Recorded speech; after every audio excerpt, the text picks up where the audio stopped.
So I'll talk about my paper titled Vision Language Models or Few Short Audio Spectrogram Classifiers. So I'm a master's student at CMU. This work was done with my advisor, Chris Donahue, last summer, and we submitted this to the NeurIPS Audio Imagination Workshop where it was published. So just some background first. Large language models have shown impressive capabilities in visual and language tasks, but the problem is that they do not yet have comparable capabilities in audio. Um, but audio understanding and reasoning are important abilities for these models to have with applications in healthcare, noise monitoring, home security, and just like a wide variety of areas. So then the question then is like, how do we make these large language models understand audio effectively? So the setup is like really simple. Normally you have an instruction which is in text. You can also like add in images, so that's vision, and then the response is also in text. How do you find a way to inject audio information into this? Um, so one idea is using audio language models. The idea there is that you can extract an embedding vector from the audio, and then you can train your own language model to understand that embedding. Um, so you have an audio encoder. You can train a mapper that goes from that embedding to tokens, and then you can basically like train your whole model to understand audio directly. The problem here is that this will only work for language models which are small, because you can't really train a model that's like hundreds of billions of parameters in size. And then the other limitation here is that the model has to be open source. Um, but as we all know, the state-of-the-art models are these commercial closed source models. So this idea won't really work there. A second idea is which is what we explored, is that if we could find a way to feed the audio information to models like GPT-4o or Claude-Sonnet directly, then we would be able to leverage their capabilities for doing audio tasks. So this work focuses on the second idea. So the question then is like, can we find a way to feed audio as an input to models like GPT-4o? Um, so the idea really is that if you could like find a way to get some representation from audio and then just directly feed that to GPT-4o or something, then you would be able to leverage their reasoning abilities on audio inputs. Um, Now, spectrograms, as some of you might know, are these visual representations of audio, and they are used for audio tasks like sound event detection, and really for every audio task. Like spectrograms are like the go-to uh, structure, right? And then the thing that we explore in this paper is, can vision language models understand audio content through spectrograms? So if you feed a spectrogram to your model, can it understand the underlying audio?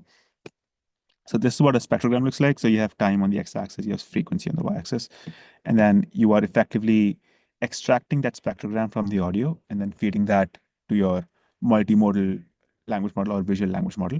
And then we are trying to see if it's able to recognize like what is the underlying audio there. So we propose a novel task. We call it visual spectrogram classification. The task involves classifying audio content based on just spectrogram inputs. So for our study, we used 10 sound classes. Some examples are dog barking or sea waves or chainsaw from the ESC10 dataset, which is like this widely used dataset for sound classification. And the vision language model has to then determine the most probable sound class by looking at only the spectrogram. So again, you have the audio, you extract the spectrogram, you give that to the model, and then the prompt looks something like this. Like, so you say this spectrogram belongs to one of these 10 classes, and then you name the 10 classes, like you provide the model what the classes are, and then you ask the model to determine the most likely sound class. And then ideally it should be able to tell you what the class is by looking at only the spectrogram. Like it's a really simple idea. And then just to get a better sense of what these spectrograms look like, so we have these 10 classes, and then these are the spectrograms. So like clearly there are patterns here. And we could like train a model to learn these, but what we are trying to explore here is that, can the state-of-the-art models, without any explicit training on this task, can they still identify what the spectrogram represents? So if you were to just give the spectrogram, can they like uh, can they figure out what the label should be? Right. So this is the task. Like we're trying to see if they can do it for like in like a zero shot setting, but you could also do this for like a few shot setting, where you provide one example spectrogram for each class. So like it's the same setup. You extract the spectrogram from the audio, but in the prompt you provide one example for each class. So you say, here are the example spectrograms for the 10 classes, and then you write the class name and that spectrogram, and then you do that for all the 10 classes. And then you say, well, can you now analyze the spectrogram and then determine the most likely sound class? Um, Now we can look at some ablation studies that we did. The idea here is that can we identify which spectrogram will the model be best able to work with? Like what type of spectrogram is the model like most comfortable with? So we conduct ablation studies to identify optimal spectrogram hyperparameters. So for example, you have one figure where you just have the default hyperparameters. The next one has in the second one you have the frequency axis, which is the y-axis in a linear fashion. When in most applications you actually use logarithmic y scale, and then you have cases where you have the amplitude scale is now linear instead of being logarithmic. You have a case where you remove all the axis labels and then see if that helps.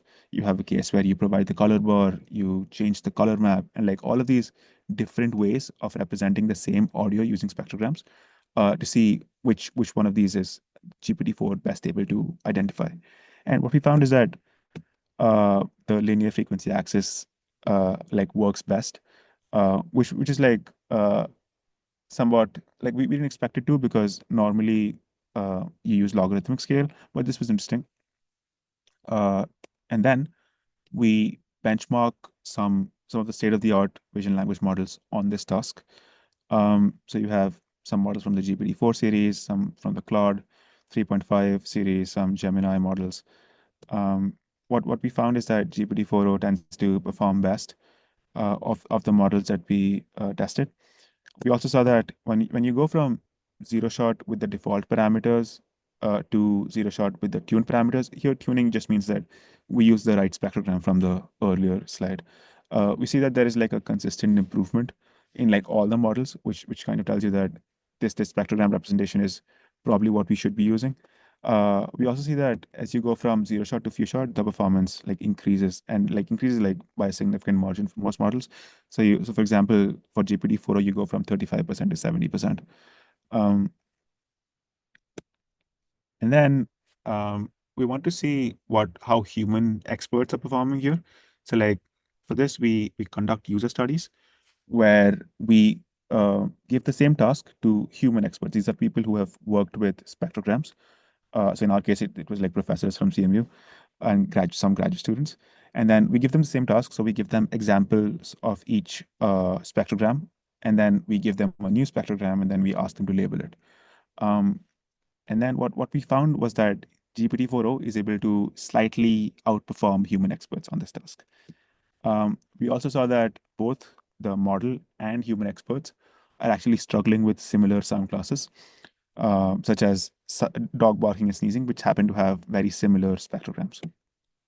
So these are the performances. So we looked at three experts, we ensembled them, and then the performance was slightly lower than what we would get from GPT-4o. And then here are confusion matrices for GPT-4o. So you have like the 10 classes, true labels and predictor labels, and then on the right you have the same thing but for human experts. And what you will see is that um, for some of these classes, like the mistakes they make are somewhat similar.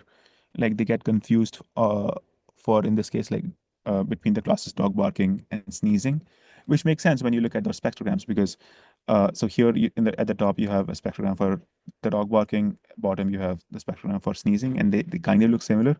And like if you think about the case where so in this case the dog is barking like multiple times, which is why you have those multiple lines. But think about the case where the dog is barking once or twice. There, it like both the spectrograms will look very similar, and which is why both the human experts and the model are getting confused there, which is also like an interesting, like a fun finding. Um, some takeaways. So we were able to show that VLMs can recognize audio content from spectrograms without any explicit training. Like these are we didn't like, these are like just out of the box, right? We never trained them to identify spectrograms, but somehow from their pre-training data, they're still able to identify spectrograms. We also found that when leveraging few-shot learning, vision language models can actually surpass human expert performance. And this idea opens up possibilities for audio understanding in vision language models, and this idea would likely have applications in we hope that it has applications in different multimodal tasks. That's it. Like, if you have any questions, feel free to